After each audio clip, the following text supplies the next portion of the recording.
Hey everybody, what is going on? I am Maximus Rex and this is Big Baby Reviews. Check out my comics, Big Baby and Star Crasher at KingComics.CA. Check out other videos on my YouTube channel, King Comics 2021. Check out my Instagram, Maximus Rex 13, or check me out on Facebook, Max Rex and or Big Baby. So today, guys, it is it is Tuesday, and as you know by now, hopefully, because of last week's episode, JAE Lee has replaced Sam Keith on Tuesday. So he's now the featured artist every Tuesday. So JAE Lee Tuesday. And we're starting with his, he did work for Marvel Comics Presents before this, but this is kind of his first regular run on a Marvel comic. This is Namor, the Submariner, and this is issue number 27, June 1992. So he worked on this for a while and then eventually graduated and moved on to Image Comics with Youngblood Strike File, which we will do, we've done a review before of the Rob Liefeld side of the book, and then we're going to soon do the review of the JAE Lee side of the book. So starting with the cover here, starting to see hints again of that, kind of evolving JAE Lee style. So he is inking himself on the cover. I think the ladies don't change that much from this point on for at least a little while. But the way he's going to be drawing the men starts to move more and more into like Bisley territory. And the inking becomes rougher and rougher and darker and grittier. Again, all this kind of stuff in the back is going to become much more typical of JAE Lee as we move along. There's some weird kind of proportion issues, I would say, and the body as it pertains to the head is kind of at a weird angle.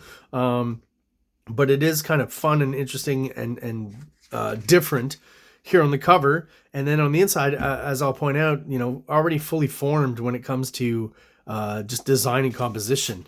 And he's being inked by someone else, so maybe that helps keep the line a little bit cleaner on the inside is the impression I'm getting. But man, just all of his landscapes, just simple and effective and just really beautiful. Really, like even just this little silhouette here, I think is of the background and the electrical poles here in the house, and just it's such a small panel, has lots of small details, but very clear and easy to read. And all these elements here, I think are cool. I think these are great. Just to keep the page interesting, right? I don't know exactly what this is describing, but it just looks cool. It gives me a vibe of those like 70s vans with like pictures on the side and, psychedelic colors and stuff.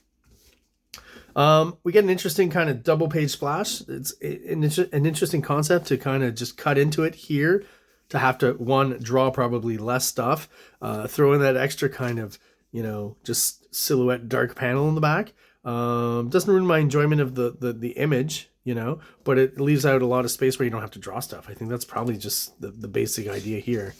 And I don't know if Marvel was doing full bleed comics at this point. I mean, they had done it with McFarlane and Liefeld on X-Force and Spider-Man, but I don't think they were doing it on all their titles. You still have like these weird register marks on kind of the cheaper line of Marvel Comics, which Namor would be at that moment. But one thing I'll say about JAE Lee, you'll notice a lot of profile shots, which is fine. He does them well. This machine that he's created and the way he's rendering it and the silhouette and stuff, I think is great and just very distinct and interesting. Very JAE Lee. Early JAE Lee, but very JAE Lee. We'll see more of that stuff later in his artwork. And then there's just moments where he goes into like melodrama and extreme and bombast, which is kind of fun, right? The muscles. But the storytelling is always clear, and he does tend to leave a lot of negative space on the page, but I mean, I don't feel like he's cheaping out. It doesn't cut down on my enjoyment, and I don't think it cuts down on the storytelling either. It just makes his use of negative space tends to make the pages more interesting. And I'm sure I mentioned this in around this time. He's claimed that he was drawing like 6, 7, 8 pages a day. So kind of amazing to still have this quality of layout and stuff. While the guy's drawing, like I said, 6 or 7 pages a day. So Namor saves the day, stopping this big killing machine that we saw last issue.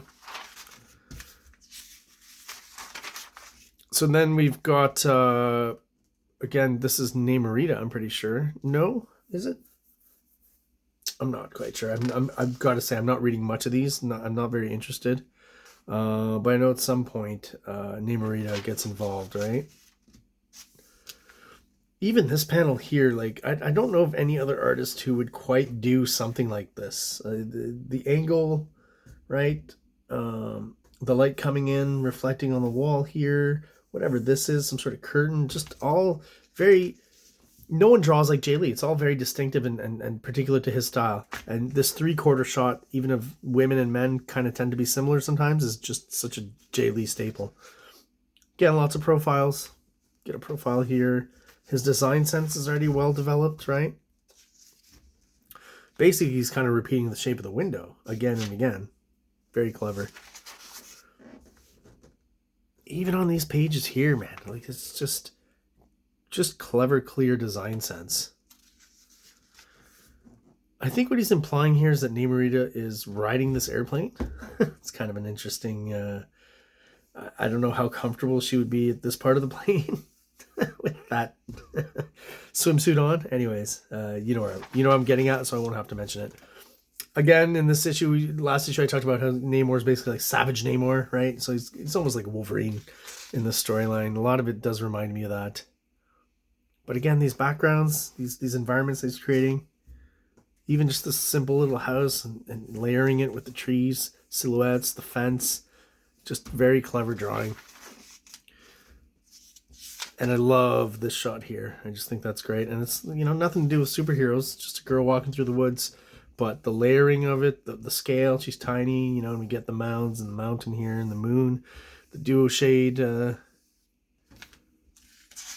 it duo shade? I'm sorry. The name escapes me of what you lay down, the stuff you lay down there to create these textures.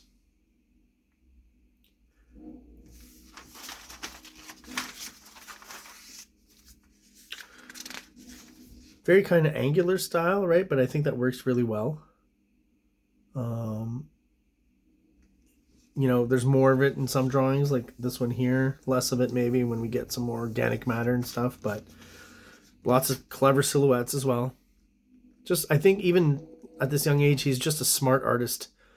And, you know, he's good at creating dynamic pages, interesting pages with great compositions, but that also, you know, don't take up days and days, and he's meeting his deadlines.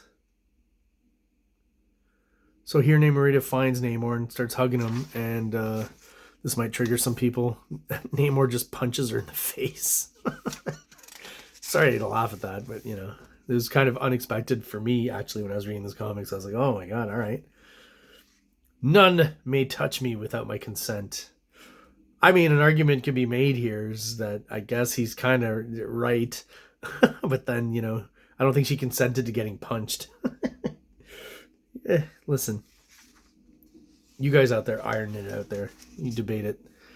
And then I just did want to mention that I think this last page is just super awesome. It's 2 panels, right? But it's almost like he's seeing her in a window or in some sort of portal or whatever, right? You get the shot of her eye here and her face here. It's almost like he's seeing her through multiple screens. He's some sort of mystic. Just, again, the design of this page, right? Central character, very symmetrical, but there's some asymmetry with this stuff here. The candle, it all looks great to me. Even the insert here is kind of fun. Master Khan. Seems like, you know, those old-timey Asian villains from, you know, World War II era.